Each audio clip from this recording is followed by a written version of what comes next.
بسم اللہ الرحمن الرحیم۔ السلام علیکم۔ اسلامک اسٹڈیز کی most repeated M C Qs کی سیریز کا پارٹ 6 ہے۔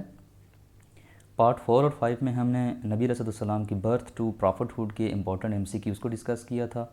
ان دونوں پارٹس کی ویڈیو لنک ڈسکرپشن میں موجود ہیں جو کہ وہاں سے دیکھے جا سکتے ہیں۔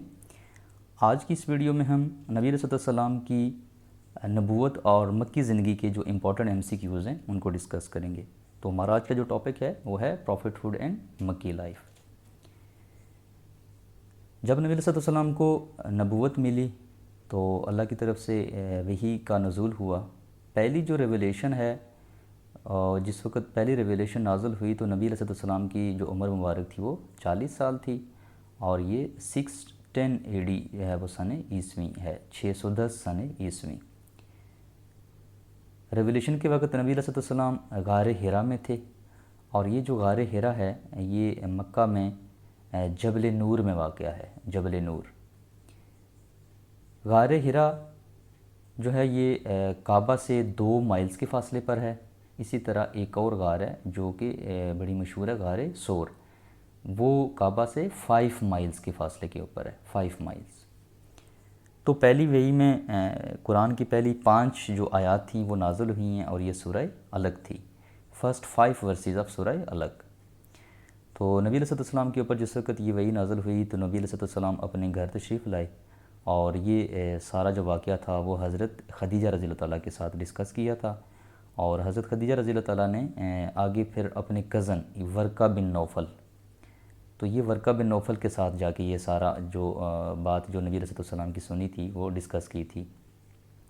تو یہ جو ورقہ بن نوفل تھے یہ بائبل کے اسکالر تھے، تو ان کو حنیف بھی کہا جاتا ہے۔ حنیف یہ اسلام کا پرانا نام بھی ہے، اولڈر نیم آف اسلام، تو دین حنیف۔ تو حنیف بیسیکلی ان لوگوں کو کہتے ہیں، یا وہ لوگ تھے کہ جو اپنے وقت کے نبی کی ٹرو جو ٹیچنگز ہوتی تھیں ان کے اوپر عمل کرتے تھے۔ تو ہم کہہ سکتے ہیں کہ وہ بھی ایک طرح کے مسلمان جو وہ ہے وہ تھے، یا مسلمان کہلاتے ہیں۔ تو اس لیے ہم کہتے ہیں کہ جو دین حنیف ہے یہ اسلام کا پرانا نام ہے۔ Beginning of public preaching in 613 AD from صفا ہل۔ تو نبی علیہ السلام پر جب نبوت ہوئی 610 سن عیسوی میں، تو 3 سال تک نبی علیہ السلام نے پبلک پریچنگ نہیں کی، وہ چھپ کے کرتے تھے۔ تو پبلک پریچنگ کا جو آغاز ہے وہ 613 AD میں ہوا، اور یہ مکہ کے قریب جو صفا ہل ہے وہاں سے نبی علیہ السلام نے اپنی نبوت کا جو لوگوں کو دعوت دینا کا کام تھا وہ وہاں سے سٹارٹ کیا۔ تو اس طرح یہ جو سیکرٹ پریچنگ تھی، چھپ کے جو نبی علیہ السلام مسلمانوں کو دعوت دیتے تھے، یہ 3 سال تک جاری رہی۔ اس 3 سال کے عرصے میں اونلی 20% سے جنہوں نے اسلام قبول کیا، مطلب بہت تھوڑے لوگ تھے، کیونکہ کھل کے تو نبی علیہ السلام ابھی دعوت نہیں دے سکتے تھے، اور اس لیے بہت کم لوگ تھے، صرف 20 لوگ تھے جو جنہوں نے یہ اسلام قبول کیا تھا ابھی 3 سال کے اندر۔ تو اس سیکرٹ پریچنگ میں حضرت ارقم رضی اللہ تعالیٰ کا جو گھر ہے اس کو ایک بڑی امپورٹنٹ حیثیت حاصل ہے۔ تو نبی علیہ السلام اور نبی علیہ السلام کے جو اس وقت لوگ نبی علیہ السلام کے اوپر ایمان لائے تھے، وہ سارے حضرت ارقم رضی اللہ تعالیٰ کے گھر پہ بیٹھتے تھے، اور وہاں پر نبی علیہ السلام کی تعلیمات ایک دوسرے کو بتاتے تھے، دین سیکھنے کا جو عمل تھا وہ وہاں پر ہوتا تھا۔ تو اس طرح حضرت ارقم رضی اللہ تعالیٰ کا جو گھر ہے اس کو ہاؤس آف اسلام بھی کہتے ہیں، ہاؤس آف اسلام۔ جب نبی علیہ السلام نے اوپنلی لوگوں کو اللہ کے دین کی طرف بلانا شروع کر دیا تو قریش مکہ کی طرف سے بہت اپوزیشن فیس کرنا پڑی۔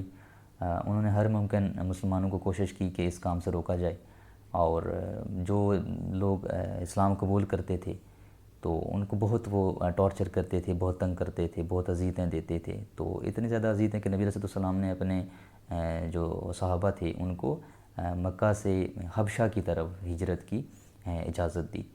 تو یہ فرسٹ مائیگریشن ہوئی ہے حبشہ کی طرف، فرسٹ مائیگریشن ٹو ایبیسینیا، یہ 615 AD میں ہوئی ہے۔ اور اس سے پہلی مائیگریشن میں ٹوٹل 15 لوگ تھے، اور ان 15 لوگوں میں فردر آگے 11 جو تھے وہ مرد تھے اور 4 خواتین تھیں اس مائیگریشن میں۔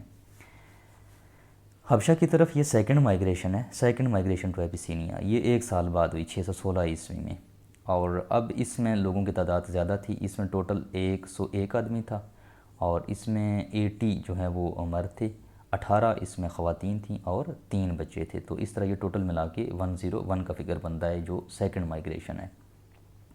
سیکنڈ مائیگریشن جب ایبیسینیا کی طرف ہوئی ہے تو ایبیسینیا یا حبشہ وہاں کا جو حکمران تھا وہ ایک کرسچن ایک رولر تھا, اس کا نام تھا نجاشی. نجاشی کا جو ایکچول نیم تھا وہ تھا اشامہ بن ابجر. تو جب مسلمانوں نے سیکنڈ مائیگریشن کی ایبیسینیا کی طرف, تو قریش اس بات کو وہ برداشت نہیں کر سکے کہ بھائی مسلمان ان کی اذیت سے بچ کر کیسے نکل گئے نا.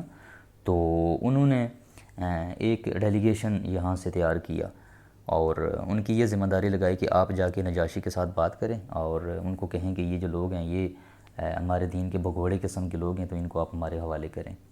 تو یہ قریش کا جو ڈیلیگیشن تھا اس کے ہیڈ تھے عمر ابن العاص. عمر ابن العاص رضی اللہ تعالیٰ اس وقت تک انہوں نے اسلام قبول نہیں کیا تھا. تو یہ ڈیلیگیشن وہاں تک جا کے پہنچتا ہے تو نجاشی سے جا کے یہ بات کرتے ہیں اور ان کو کہتے ہیں کہ یہ جو لوگ آپ کے ملک میں آ کے جنہوں نے پناہ لی ہے یہ ہمارے دین کو برا بھلا کہتے ہیں, اور نہ صرف ہمارے دین کو برا بھلا کہتے ہیں بلکہ یہ آپ کے دین کو بھی برا بھلا کہتے ہیں. چونکہ نجاشی جو ہے وہ کرسچن ریلیجن سے تھا, کرسچینٹی, تو انہوں نے جو ہے وہ اس بندے کو بھی نا ایک مینٹلی مطلب ایک سائیکولوجیکل ان کے ساتھ گیم کی کہ بھئی نجاشی جو مسلمان ہیں یہ کرسچن ریلیجن کے اگینسٹ بھی بولتے ہیں, تو آپ ان لوگوں کو اپنے ملک سے نکال دیں.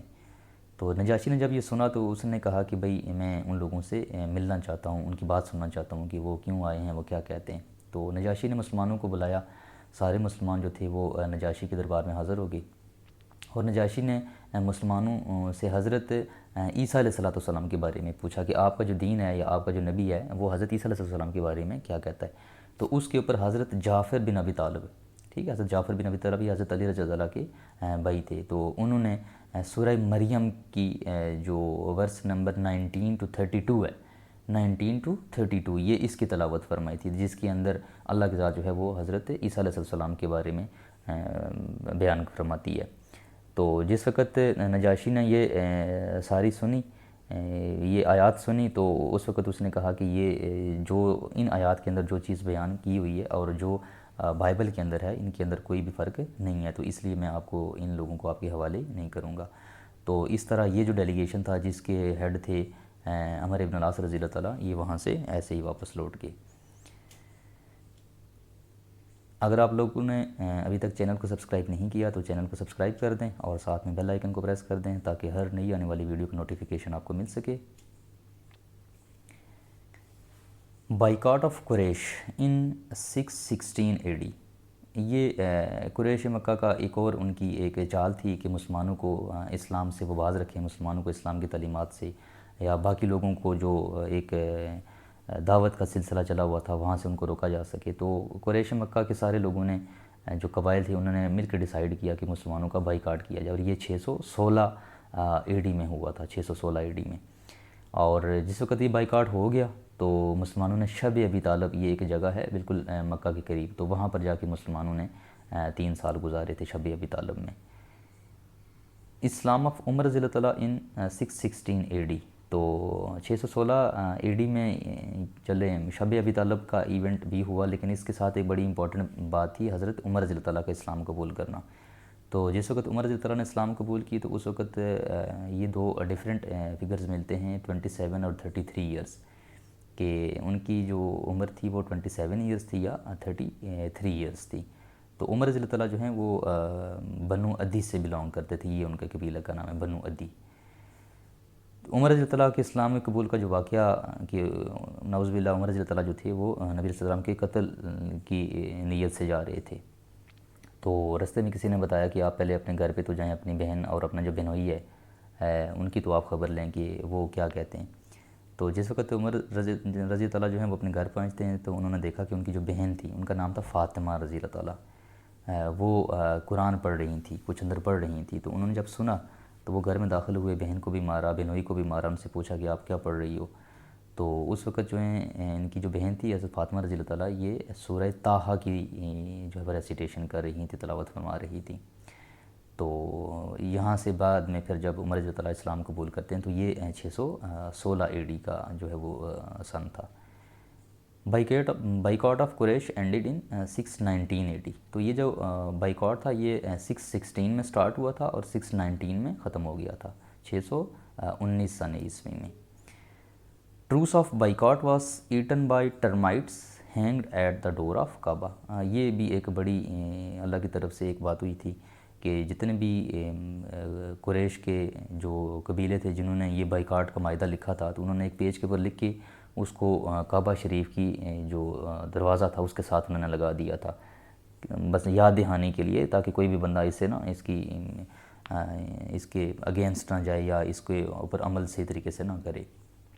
تو انہوں نے کعبہ کی دیوار کے ساتھ اس کو دروازے کے ساتھ لگا دیا تھا.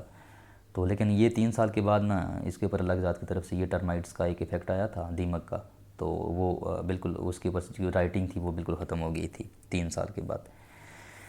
حضرت زبیر رضی اللہ تعالیٰ پلیڈڈ فرسٹ ٹو اینڈ بائیکاٹ. تو حضرت زبیر یہ نبی صلی اللہ علیہ وسلم کے چچا تھے اور انہوں نے اس وقت تک اسلام قبول نہیں کیا تھا، لیکن یہ ہے کہ انہوں نے جو ہے وہ قریش کے جو باقی لوگ تھے ان کے ساتھ یہ ریکویسٹ کی تھی کہ ابھی جو بائیکاٹ ہے یہ ختم ہونا چاہیے، کیونکہ یہ 3 سال کے اندر مسلمانوں کی جو کنڈیشن تھی وہ بہت ہی ورس قسم کی کنڈیشن ہو گئی تھی، کیونکہ قریش کا کوئی بھی بندہ ہر طرح کا کسی طرح کا کوئی لین دین یا کسی طرح کی اور جو دنیاوی معاملات ہیں وہ ان کے ساتھ نہیں کرتے تھے. تو یہ سب سے پہلے حضرت زبیر نے لوگوں سے بات کی تھی کہ یہ بائیکاٹ جو ہے وہ ابھی ختم ہونا چاہیے. ڈیتھ آف ابو طالب رضی اللہ تعالیٰ یہ 619 کا ہی سن عیسوی ہے کہ جس وقت بائیکاٹ تو ختم ہوا، لیکن اسی سال میں نبی صلی اللہ علیہ وسلم کو یہ 2 بڑے جو ہے وہ غم پہنچے. ایک نبی صلی اللہ علیہ وسلم کے چچا حضرت ابو طالب رضی اللہ تعالیٰ ان کی ڈیتھ ہوئی، اور جسٹ 3 days لیٹر حضرت خدیجہ رضی اللہ تعالیٰ جو نبی صلی اللہ علیہ وسلم کی بہت پیاری بیوی تھیں ان کا بھی انتقال ہو جاتا ہے صرف 3 دن کے بعد. تو جس وقت حضرت خدیجہ رضی اللہ تعالیٰ کا انتقال ہوتا ہے تو اس وقت حضرت خدیجہ رضی اللہ تعالیٰ کی ایج مبارک تھی 63 ایئرس. تو حضرت خدیجہ رضی اللہ تعالیٰ کو یہ مکہ میں جو ہے وہ بیت اللہ شریف کے نزدیک ایک جگہ ہے الحاجون، تو الحاجون کے مقام پر حضرت خدیجہ کی رضی اللہ تعالیٰ کی قبر مبارک ہے الحاجون. تو یہ جو 619 AD ہے جس میں یہ 2 امپورٹنٹ جو پرسنالٹی تھی نبی علیہ الصلوۃ والسلام کی زندگی میں، حضرت ابو طالب رضی اللہ تعالیٰ اور حضرت خدیجہ رضی اللہ تعالیٰ، ان دونوں کا انتقال ہوا. تو نبی علیہ الصلوۃ والسلام نے اس سال کو عام الحزن قرار دیا، عام الحزن، غم کا سال. تو حضرت خدیجہ رضی اللہ تعالیٰ جو ہیں یہ فرسٹ ہیں جنہوں نے نماز ادا کی، فرسٹ ٹو آفر پریئر، اور یہ پہلی وہ شخصیت ہیں کہ جنہوں نے اسلام قبول کیا. Journey to Taif accompanied by Hazrat Zaid رضی اللہ تعالیٰ ان 619 AD. اور 619 سن عیسوی کا یہ بھی ایک امپورٹنٹ ایونٹ ہے کہ جس میں نبی علیہ السلام نے طائف کا سفر کیا تھا. تو اس طائف کے سفر میں نبی علیہ السلام کے جو منہ والے بیٹے تھے، غلام تھے، حضرت زید رضی اللہ تعالیٰ، وہ بھی نبی علیہ السلام کے ساتھ تھے. تو نبی علیہ السلام نے طائف میں 10 دن قیام کیا تھا، 10 days. تو اس طائف میں جو ہیں وہ یہ بنو ثقیف جو تھے یہ طائف کے رہنے والے تھے، بنو ثقیف. یہ صلی اللہ علیہ وآلہ وسلم take refuge in a garden of Utbah and Shaybah. کہ طائف کے سفر سے جس وقت نبی صلی اللہ علیہ وسلم واپس آ رہے تھے، وہاں کی مشرکین نے نبی صلی اللہ علیہ وسلم کو بہت زود و کوب کیا تھا. تو واپسی پر نبی صلی اللہ علیہ وسلم نے ایک انگور کا ایک باغ تھا تو وہاں پر پناہ لی تھی، اور وہ بھی قریش کے لوگ تھے جن کا نام تھا عتبہ اور شیبہ. اس وقت تک انہوں نے بھی اسلام قبول نہیں کیا تھا، نان مسلم تھے ابھی. تو چونکہ نبی صلی اللہ علیہ وسلم کے اوپر بہت ایک ظلم ہوا تھا اور بڑی ایک ورس کنڈیشن میں تھے نبی علیہ السلام. تو جس وقت نبی علیہ السلام کو انہوں نے دیکھا یہ عتبہ اور شیبہ نے کہ یہ اس باغ میں بیٹھے ہوئے ہیں، تو انہوں نے اپنا ایک غلام تھا، اس کا نام تھا ادس. تو انہوں نے اپنے اس غلام کے ہاتھ کچھ جو ہے انگور بھیجے تھے کہ تاکہ وہ جا کے نبی علیہ السلام کو دے دے. عتبہ بن ربی آفرڈ ہولی پروفٹ صلی اللہ علیہ وسلم wealth and all luxuries to abandon Islam. تو یہ عتبہ بن ربی تھا. عتبہ بن ربی کیا بلکہ سارے جتنے بھی قریش کے سرداران تھے انہوں نے ہر ممکن کوشش کی تھی کہ نبی علیہ السلام کو یہ جو اسلام کی تعلیمات ہیں یا جو نبی علیہ السلام اسلام کی دعوت دے رہے ہیں اس سے باز رکھا جائے، اور انہوں نے مختلف قسم کی آفر کی. اس میں یہ جو عتبہ بن ربی تھا اس نے نبی علیہ السلام کو یہ آفر کی کہ بھئی آپ چاہتے ہیں کہ آپ کو کسی بھی عورت سے شادی کرا دی جائے تو ہم آپ کی شادی کروا دیں گے، اگر آپ کو دولت چاہیے تو آپ کو دولت دیں گے، اگر آپ سرداری جو ہے وہ مانگتے ہیں تو ہم آپ کو قریش کی سرداری دے دیتے ہیں۔ لیکن آپ یہ جو کچھ کہہ رہے ہیں یا جس دین کی آپ تبلیغ کر رہے ہیں اور ہمارے ریلیجن کو آپ جو برا بلا کہہ رہے ہیں، آپ یہ کام چھوڑ دیں۔ تو یہ عتبہ بن ربی تھا۔ تو آج کی ویڈیو بس اتنی ہی، امید کرتا ہوں کہ آپ کو ویڈیو پسند آئی ہوگی۔ اگر آپ نے چینل کو سبسکرائب نہیں کیا تو سبسکرائب کر دیں، ویڈیو کو لائک کریں اور بیل آئیکن کو پریس کر دیں تاکہ ہر نئی آنے والی ویڈیو کی نوٹیفیکیشن آپ کو مل سکے۔ السلام علیکم، اللہ حافظ۔